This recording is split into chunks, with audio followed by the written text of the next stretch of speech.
Bismillahirrahmanirrahim. Assalamualaikum warahmatullahi wabarakatuh. Perkenalkan, nama saya Muhammad Taufan. Saya ingin menjelaskan tentang pertumbuhan perekonomian Indonesia. Pertumbuhan ekonomi adalah proses peningkatan kapasitas produksi dalam jangka panjang dari suatu negara untuk menyediakan barang ekonomi kepada penduduknya. Pertumbuhan ekonomi yang tinggi biasanya diikuti dengan terjadinya pemerataan pendapatan pada masyarakat, sehingga pertumbuhan ekonomi suatu wilayah menjadi sangat penting bagi terciptanya kemakmuran suatu wilayah. Salah satu cara untuk meningkatkan pertumbuhan ekonomi adalah dengan bekerja samanya pada pihak wisata dan pemerintah dalam bentuk investasi. Investasi dapat juga suatu wilayah juga harus disesuaikan dengan kebutuhan dan potensi pada wilayah tersebut, sehingga nantinya investasi akan memacu pertumbuhan ekonomi wilayah tersebut dan bukannya sebaliknya. Proses perubahan kondisi perekonomian suatu negara secara kesinambungan menuju keadaan yang lebih baik selama periode tertentu. Pertumbuhan ekonomi dapat diartikan juga sebagai proses kenaikan kapasitas produksi suatu perekonomian yang diwujudkan dalam bentuk kenaikan pendapatan nasional. Adanya pertumbuhan ekonomi merupakan indikasi keberhasilan pembangunan ekonomi dalam kehidupan masyarakat. Pertumbuhan ekonomi menunjukkan pertumbuhan produksi barang dan jasa di suatu wilayah perekonomian dalam selama waktu tertentu. Pertumbuhan ekonomi dipengaruhi oleh beberapa faktor, yaitu yang pertama, pertumbuhan penduduk dan angkatan kerja. Pertumbuhan penduduk sangat berkaitan dengan jumlah angkatan kerja yang notabene merupakan salah satu faktor yang akan mempengaruhi pertumbuhan ekonomi. Kemampuan pertumbuhan penduduk ini dipengaruhi seberapa besar perekonomian dapat menyerap angkatan kerja yang bekerja produktif. Akumulasi modal merupakan gabungan dari investasi baru yang di dalamnya mencakup lahan, peralatan fiskal, dan sumber daya manusia yang digabung dengan pendapatan sekarang untuk dipergunakan memperbesar output pada masa datang. Kemajuan teknologi menurut para ekonom merupakan faktor penting dalam terjadinya pertumbuhan ekonomi. Hal ini disebabkan kemajuan teknologi memberikan dapat besar karena dapat memberikan cara-cara baru dan mencampurnakan dalam melakukan suatu pekerjaan. Ada beberapa model pertumbuhan ekonomi yang berkembang hingga saat ini, yaitu teori pertumbuhan ekonomi klasik, teori pertumbuhan neoklasik, model pertumbuhan introgenal, teori pertumbuhan Harrod-Domar, dan teori pertumbuhan Kuhn. Teori pertumbuhan ekonomi klasik merupakan salah satu dasar dari teori pertumbuhan yang dipakai. Baik dari teori pertumbuhan ekonomi klasik ditemukan oleh tokoh-tokoh ekonomi seperti Adam Smith dan David Ricardo. Menurut Adam Smith, membedakan dua aspek utama dalam pertumbuhan ekonomi, yaitu pertumbuhan output total dan pertumbuhan penduduk. Pada pertumbuhan output total, sistem penduduk suatu negara dibagi menjadi tiga, yaitu sumber daya alam yang tersedia. Apabila sumber daya alam belum dipergunakan secara maksimal, maka jumlah penduduk dan stok modal merupakan pemegang sarana. Dan dalam pertumbuhan output sebaliknya, pertumbuhan output akan terhenti apabila penggunaan sumber daya alam sudah dikenal maksimal. Sumber daya insani, jumlah penduduk akan menyesuaikan diri dengan kebutuhan angkatan kerja yang bekerja dari masyarakat.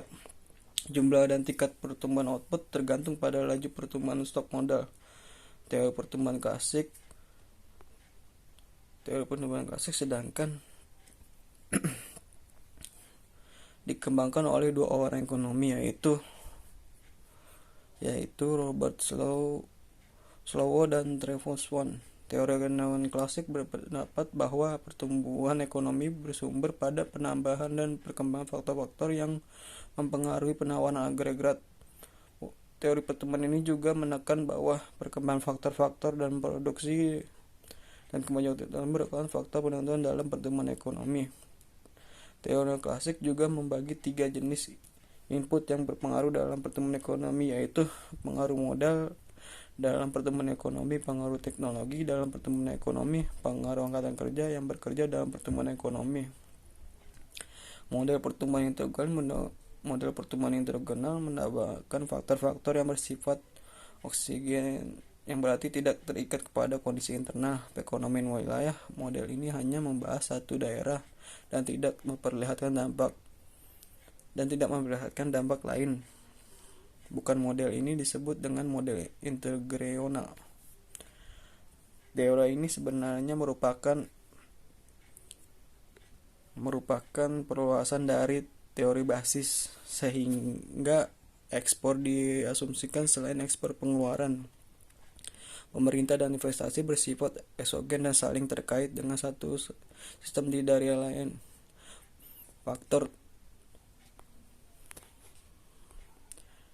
Pendapatan faktor teknologi ditentukan secara eksogen dari model. Kekurangan dalam keberadaan teknologi ini yang menyebabkan munculnya teori baru, yaitu teori pertumbuhan endogen, teori pertumbuhan Harrod-Domar. Teori Harrod-Domar merupakan penyempurnaan dari analisis Keynes yang dianggap kurang lengkap.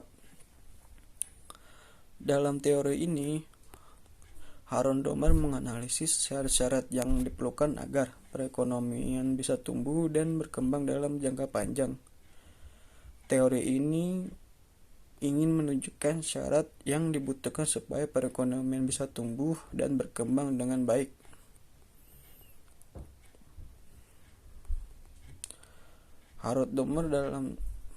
Harrod-Domar menyatakan supaya seluruh barang modal yang tersedia dapat digunakan sepenuhnya, agar pemerintahan agregat harus bertambah sebanyak kenaikan kapasitas barang modal yang terwujud sebagai akibat dari investasi masa lalu. Jadi, untuk menjamin pertumbuhan ekonomi yang baik, maka nilai investasi dari tahun ke tahun harus selalu naik. Dari persamaan teori Harrod-Domar dapat dijelaskan terdapat hubungan positif antara pendapatan nasional dengan rasio tabungan. Apabila terdapat kenaikan GDP, maka rasio tabungan akan naik. Hal ini akan terjadi apabila ada pengaruh dari pemerintah. Harrod-Domar menjelaskan untuk meningkatkan pertumbuhan ekonomi sangat mudah, yaitu dengan menabung atau berinvestasi sebanyak mungkin dan lanjut pertumbuhan.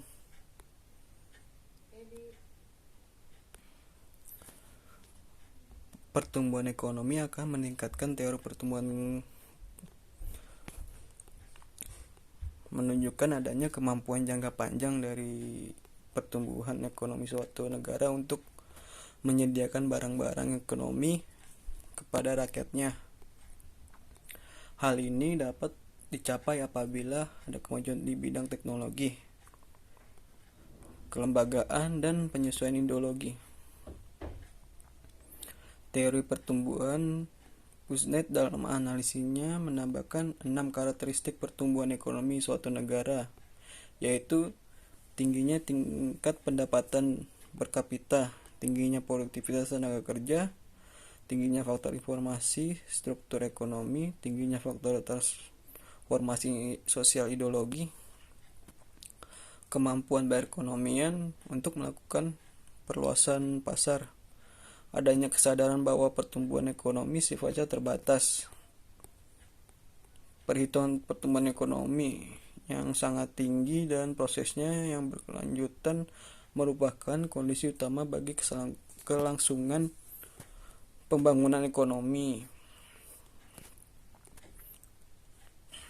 Pertumbuhan ekonomi menunjukkan sejauh mana aktivitas perekonomian akan menghasilkan tambahan pendapatan masyarakat pada suatu periode tertentu. Dengan kata lain, perekonomian mengalami pertumbuhan bila pendapatan real masyarakat pada tahun tertentu lebih besar daripada pendapatan real masyarakat pada tahun sebelumnya.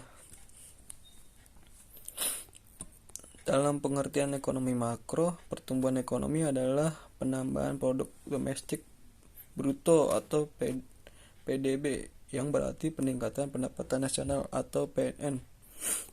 Indikator yang digunakan untuk mengukur pertumbuhan ekonomi adalah tingkat pertumbuhan PDB. Ada beberapa alasan yang mendasari pemilihan pertumbuhan PDB dan bukan indikator lainnya seperti PNB sebagai pertumbuhan.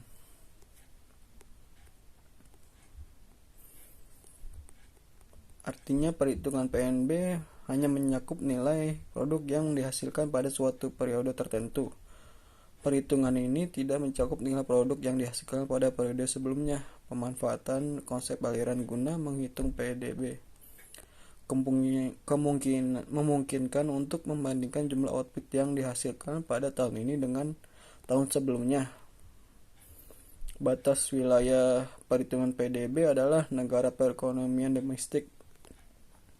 Hal ini memungkinkan untuk mengukur sejauh mana kebijaksanaan ekonomi yang diterapkan pemerintah maupun mendorong perekonomian domestik. Guna menghitung tingkat pertumbuhan ekonomi, data PDB yang digunakan data PDB real atas dasar harga atau konstan, karena dengan penggunaan data PDB real, pengaruh perubahan harga terhadap nilai PDB atas dasar harga berlaku telah dihilangkan. Dengan demikian, maka pertumbuhan PDB semata-mata hanya mencerminkan pertumbuhan output yang dihasilkan perekonomian pada periode tertentu. Selain itu, apabila terjadi perhitungan pertumbuhan ekonomi adalah untuk mengetahui ada tidaknya peningkatan kesejahteraan masyarakat, maka pertumbuhan ekonomi seharusnya dihitung dengan data PDB atau real per kapita. Pertumbuhan ekonomi suatu daerah adalah peningkatan hasil kegiatan ekonomi seluruh unit ekonomi dalam suatu wilayah atau sering dikatakan peningkatan produk domestik. Regional bruto PDRB, di mana produk atau hasil kegiatan ekonomi dari seluruh unit ekonomi domestik adalah dalam wilayah kekuasaan atau administratif seperti provinsi atau kabupaten. Dengan meningkatkan pertumbuhan ekonomi suatu daerah atau provinsi yang diikuti peningkatan kesejahteraan masyarakat dapat dihitung dengan data PDRB real per kapita. Cara penghitungan pertumbuhan ekonomi dengan metode sederhana.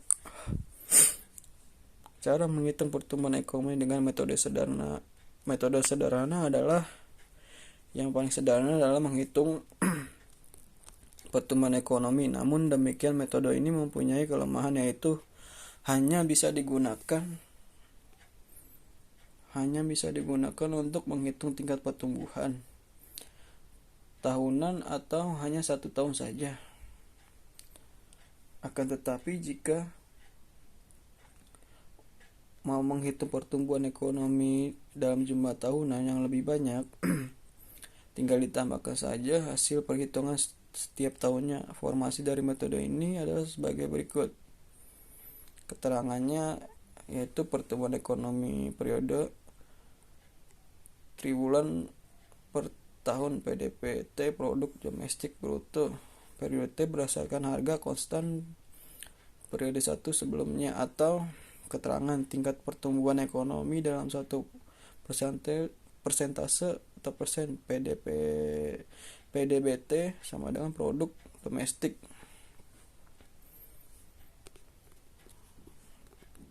Pendapatan real pada tahun T, produk domestik pendapatan nasional pada tahun sebelumnya.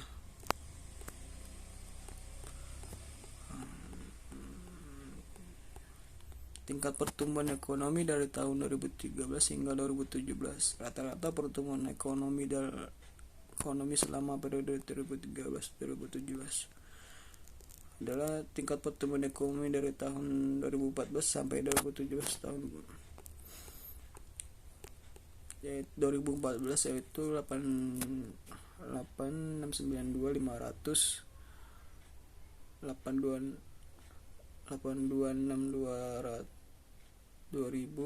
dikali 100% sama dengan 5,2%.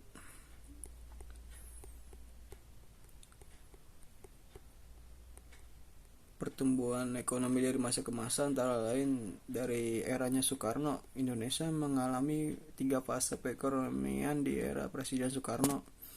Fase pertama yakni penataan ekonomi pasca kemerdekaan, kemudian fase memperkuat pilar ekonomi serta fase krisis yang mengakibatkan inflasi pada awal pemerintah Soekarno. PDB per kapita Indonesia sebesar 5.523.086 rupiah pada 1961. Badan Pusat Statistik mengukur pertumbuhan ekonomi sebesar 5,74%. Setahun berikutnya masih sama, ekonomi Indonesia tumbuh 5,74%. Lalu pada 1963 pertumbuhannya minus sampai di angka 2,24%. Angka minus pertumbuhan ekonomi tersebut dipicu biaya politik yang tinggi. Akibatnya anggaran pendapatan dan belanja negara atau APBN defisit minus 1.565 rupiah.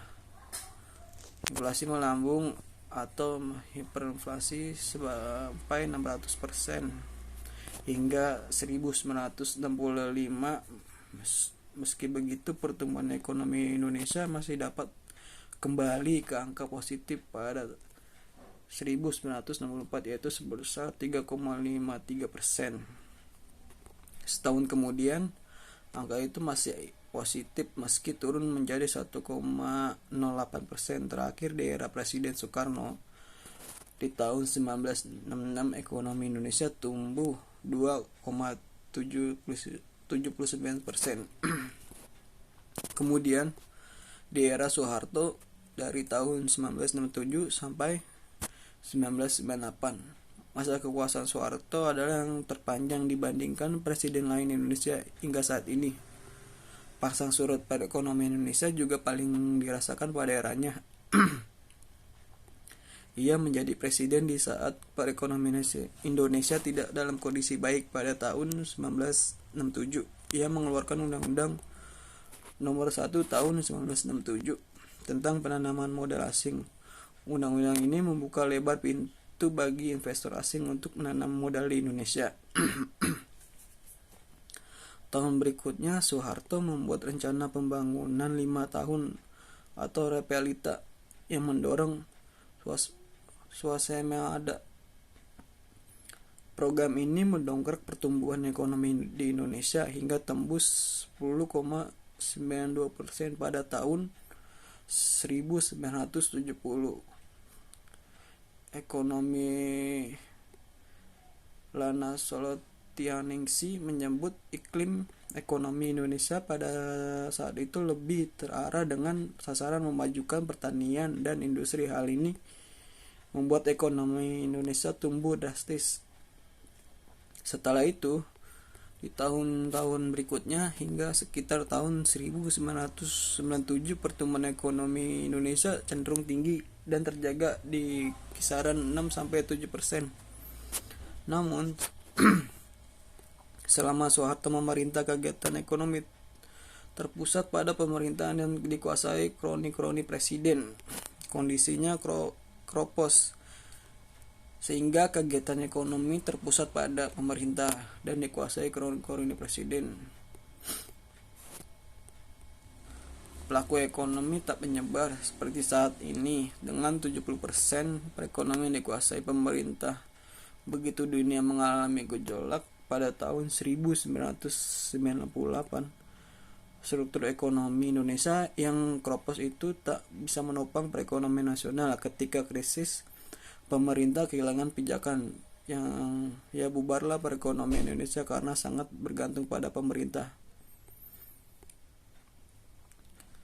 Posisi Bank Indonesia pada era Soeharto juga tidak independen. Bank Indonesia hanya alat penutup defisit pemerintah. Begitu Bank Indonesia tak bisa membendung gejolak, maka terjadi krisis dan inflasi tinggi hingga 80%. Pada tahun 1998, negara bilateral pun menarik diri untuk membantu ekonomi Indonesia, yaitu saat krisis sudah tak terhindarkan. Pertumbuhan ekonomi pun merosot menjadi minus 13,13%. Pada tahun itu Indonesia menandatangani kesepakatan dengan Badan Masa Internasional IMF. Gelontoran uang dari lembaga ini masyarakat sejumlah perubahan kebijakan ekonomi di segala lini. Pada era B.J. Habibie 1998 sampai 1999, pemerintah Presiden Baharudin Yusuf Habibie dikenal sebagai rezim transisi. Salah satu tantangan sekaligus tercapainya adalah pemulihan ekonomi dari posisi pertumbuhan minus 13,13% pada 1998 menjadi 0,79% pada 1999. Habibie menerbitkan berbagai kebijakan keuangan dan moneter dan membawa perekonomian Indonesia ke masa kebangkitan. Kurs rupiah juga menguat dari sebelumnya 16.650 per dolar pada Juni 1998 menjadi 7.000 per dolar. Pada November 1998 pada masa Habibie, Bank Indonesia mendapat status independen dan keluar dari jajaran eksekutif. Di zamannya Abdurrahman Wahid alias Gus Dur di tahun periode 1999 sampai 2001 meneruskan perjuangan Habibie yang mendongkrak pertumbuhan ekonomi pasca krisis 1998. Secara perlahan ekonomi Indonesia tumbuh 4,92%. Pada 2000 Gus Dur menerapkan kebijakan desentralisasi fiskal dan otonomi daerah. Pemerintah membagi pertumbuhan ekonomi diprediksi meleset dari asumsi APN Bank Indonesia, misalnya memprediksi pertumbuhan Indonesia secara keseluruhan pada 2018 akan berada di batas bawah 5%. Sekian presentasi dari saya, kurang lebihnya mohon maaf. Wassalamualaikum warahmatullahi wabarakatuh.